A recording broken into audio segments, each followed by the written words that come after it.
Yeah, we back. We back. Now today, man, so I was minding my business and I went into my comment section and I seen this comment. Take a look up on the screen.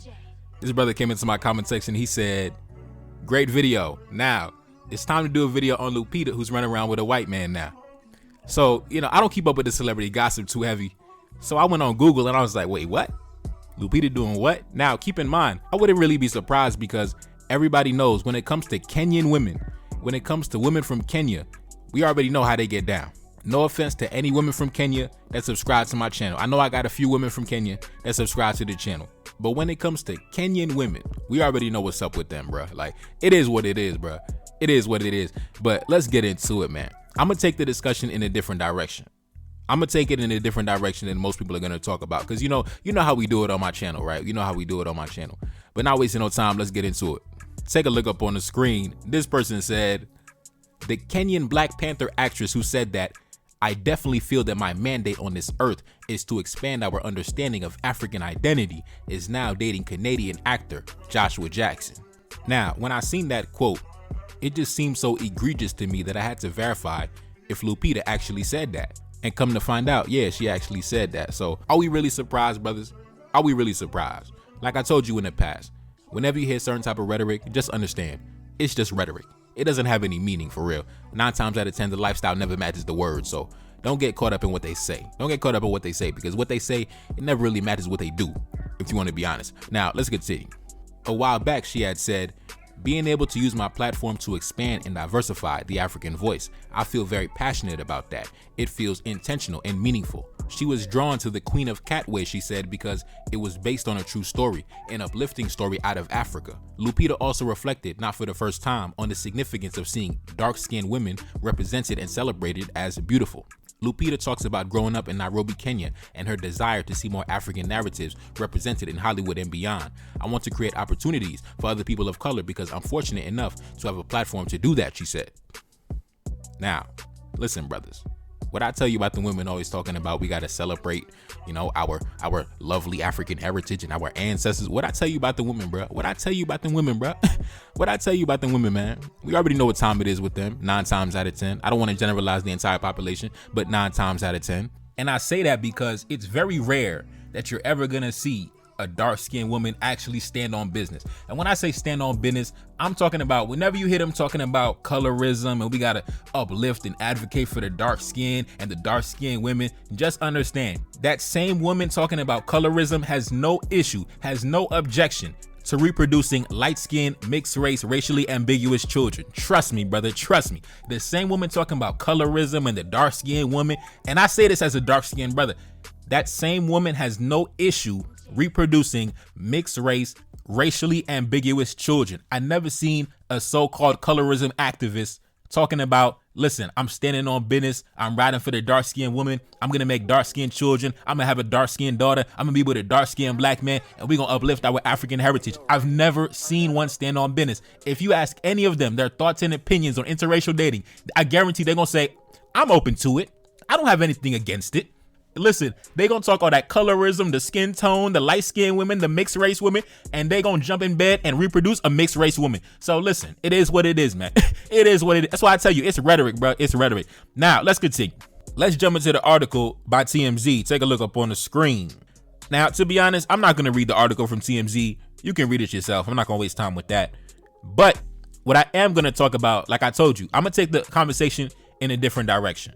Right? Before we get into my commentary though, let's take a look at some of the reactions on social media. This person said, my sister said, divest. Oh my goodness. This person said, bro really has it tight. I ain't mad though. Now, if you take a look up on the screen, this lady right here is actually this guy's ex-wife, right? So he was with another woman by the name of Jody Smith Turner, and I believe they just recently got a divorce, right? It's crazy because she actually proposed to him and then divorced him. Now he bounced back with Lupita. Now, like I told you, I'm gonna take the topic in a different direction. You know, my brain works in different ways than the average citizen, than the average pedestrian. So I want to examine the origins of these two individuals, right? Lupita and this guy Joshua Jackson, right? You got Lupita. She is a Kenyan woman, an East African woman from the former British protectorate of Kenya, right? And you got this guy Joshua Jackson, a Canadian actor who can trace his paternal lineage back to the Confederate South in the state of Texas. And as we already know, it's not a secret, many of those men from Texas can trace their origins back to the British, right? So it's not a secret. They taught us this in the classrooms of America. So listen, so you got a Kenyan woman dating essentially a descendant of the British. And when you look around the world, this type of pairing is actually very common. I'm not talking about Kenyan women in particular, but I'm talking about, you could see a white Frenchman with a black Senegalese woman, right? A British white man with a Nigerian woman, right? A white dude down in Georgia with a black woman down in Georgia, right? And even with this guy's ex-wife, right? Because Jodie Smith Turner, I believe she's Jamaican, right? She's British, Jamaican, whatever, but it's the same thing because the British terrorized and colonized and invaded and pillaged and enslaved the Jamaicans, right? So you notice this happens. It's very common. It's very common. You know, it's like we're still living in the year 1777. But I'm not gonna waste too much time talking about that. Today we're gonna talk about the history of the Kenyans and the British, right? Because that's where I'm gonna take it. That's where I'm gonna take the conversation. That's where I'm gonna take the conversation. Because myself, as a black man, as an African descended man, we already know our cultures, our traditional cultures anyway, before colonization and all these infiltrations by all these foreign, these foreign fragments of different cultures that impose themselves upon us. Our native cultures, they place a large emphasis on ancestral continuity. So when you look at all the different African cultures across the continent, you notice a very big emphasis is placed on our ancestors, our ancestral land. A lot of our cultures place a very big emphasis on ancestral continuity, right? Looking back on what happened in the past to understand where we are today. So today we're going to dive deep into the historical relationship between Kenyans and the British. And I'm going to use this Kenyan woman and this British descended man as my case studies. Thank you for giving me this opportunity. Now let's continue. Take a look up on the screen. In 1895, the United Kingdom declared over what is named the East Africa Protectorate. The Kenya-Ugandan Railway, a symbol of colonial domination and imperial success, was completed by 1901. A year later, in 1902, the white settlers, who they were actively encouraged by government policy and its apparatus, came to this area to occupy the fertile land from Kenya's central highlands, where Kenya's largest ethnic group, the Kikuyus, have been living. Not so much as 5 years after this invasion began, in 1907, they also occupied place in Kenya's Legislative Council. In 1920, the East African Protectorate became the colony of Kenya. The colonial government's rule led Kenyans to an economically unequal position. Kikuyus thus met with white landowners to discuss their land claims as they were engaged in farming and agriculture, and they were most exposed to the land policy of colonial rule. However, the talks ended without agreement, and the Kikuyus took an oath of land and freedom against the misery and poverty they were experiencing. Mau Mau activists, mostly made up of Kikuyus and having a major role in Kenya's ultimate independence, engaged in armed struggle, settling in the forest to take back the land from the white man, which had been stolen from them. This was how the anti-colonial Mau Mau freedom struggle against the white settlers began. Now listen, imagine being a black man. Imagine being a black man in the British Protectorate of Kenya, living in the year 1949, engaging in armed struggle against the British colonial regime, living in the forest, spending your days and nights hiding in the forest, engaging in guerrilla warfare, enduring harsh conditions, relying on villagers for food and information, waking up every day not knowing if it's going to be your last, putting everything on the line to defend your ancestral homeland, and then now your granddaughter's running around with the descendants of the men that you fought against. Oh my God. Oh my God. Now listen, going back to what I said earlier in the beginning, Kenyan women, man, listen, Kenyan women, bruh, man, I know Didi Kamati is rolling, backflipping, belly dancing, break dancing, chopper dancing, backflipping in the grave, bruh. Man, he doing every dance. He Harlem shaking in the grave because Kenyan women, bruh. Hey, man, I ain't even gonna say nothing, bruh, for the channel get demonetized. Now let's continue. Take a look up on the screen. The road to colonization of Kenya was difficult for the British because by the turn of the 20th century, Indians outnumbered whites 2-1, and the Indian rupee was Kenya's main currency. It is reported that there were approximately 23,000 Indians and only 10,000 whites. As a means of consolidating power, the British introduced the hut tax in 1902. A certain amount of taxes was to be paid to the government for each hut a family owned. This meant that native Kenyans had to earn money, which could only be achieved by working for someone else that could pay them wages. The punishment for not paying hut tax was a fine, and which often, when not paid, led to forced labor, thereby providing the British settlers with the cheap labor they were searching for. Now, listen, brothers. Imagine being a black man in the mid 1900s, living through this shit, and then your granddaughters run around with the same men who invaded the homeland. Yo boy, Kenyan women, Man, one day, listen, I got love for my brothers from Kenya, but y'all women out of pocket, bro. Y'all women out of pocket, bro. I tell you that right now. Y'all women been out of pocket for a very long time. Very long time. But anyway, let's continue, man. Anyway, I still got love for y'all boys, but you gotta get shit in order, bro. You gotta get shit in order, man. Let's continue. As demand for labor increased, British settlers then introduced a poll tax, which is required of every citizen in the country. In addition, Kenyans had to work for 60 days a year for the government, unless they were already employed by the British. This led to the creation of native reservations, which were often situated far from major roads, and whose soil was not conducive for farming. A lot of measures employed by the British settlers in Kenya were imported from South Africa and Rhodesia. In 1913, the government passed a land bill that gave the white British settlers 999-year leases on the land and effectively created a monopoly on land use. Now, brothers, listen, brothers. Yo, think of how many of our illustrious forefathers put their life on the line and died for us to be where we are today, for us to have the sovereignty and freedom of movement that we have today, for us to enjoy the luxuries of life that we have today, the sacrifices they made. And imagine, after putting everything on the line, you looking down from the ancestral realm, right? You transition, you in the land of the ancestors now. You looking down on your descendants, and you see your descendants, your granddaughters, running around with the same men you fought against. Oh my God. Oh my God. Yo, boy, we living in a simulation. Anyway, let's continue. Kenyan employees were often poorly treated by their European employers, with some settlers arguing that native Kenyans were as children and should be treated as such. Damn, bruh. This is what Joshua Jackson's forefathers thought of Lupita's forefathers. You are children and you should be treated as such. Now let's continue. Some settlers flogged their servants for petty offenses. To make matters even worse, native Kenyans were poorly served by colonial labor legislation and a prejudiced legal system. The vast majority of Kenyan employee violations of labor legislation were settled with rough justice meted out by their employers. Most colonial magistrates appear to have been unconcerned by the illegal practice of settler-administered flogging. Indeed, during the 1920s, flogging was the magisterial punishment of choice for native Kenyan convicts. The principle of punitive sanctions against workers was not removed from the Kenyan labor statutes until the 1950s. Man, so you mean to tell me the white Britishman then ran off with the money from the colonial administration? He still got the money in his bank account, right? He still got the money in his he still got the gold in his vaults. He still got the artifacts inside the museum. And the granddaughters of Dida Kamati is running around with the white Britishman? Oh my God. Oh my God. The descendants of Dida Kamati is running around with the descendants of the white Britishman. Brother, this don't make no type of sense. This don't make no fucking sense. But anyway, let's continue. Take a look up on the screen. Between 1952 and 1956, when the fighting was at its worst, the Kikuyu districts of Kenya became a police state in the very fullest sense of that term.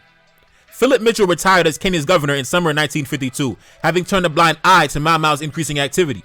Through the summer of 1952, however, Colonial Secretary Oliver Littleson in London received a steady flow of reports from acting Governor Henry Potter about the escalating seriousness of Mau Mau violence. But it was not until the later part of 1953 that British politicians began to accept that the rebellion was going to take some time to deal with. At first, the British discounted the Mau Mau rebellion because of their own technical and military superiority, which encouraged hopes for a quick victory.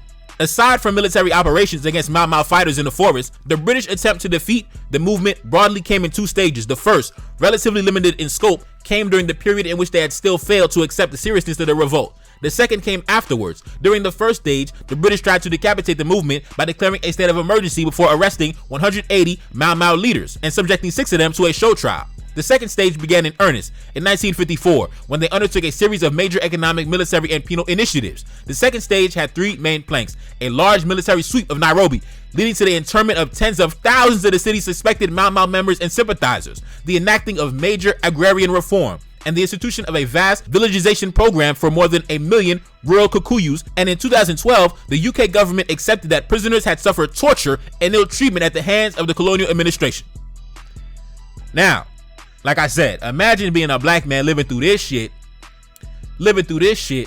You transition to the ancestral realm, and now you looking down at your granddaughters, and they run around with the grandsons of the colonial administrators. Yo, bro, this is yo, shit don't make no sense, bro. Let's continue. The number of deaths that can be attributed to the emergency is disputed. David Anderson estimates 25,000 people died. British demographer John Blackwell's estimate is 50,000 deaths, half of them children aged 10 or below. I repeat, British demographer John Blackwell's estimate is 50,000 deaths, half of them children aged 10 or below. Now, listen, I'll never understand it.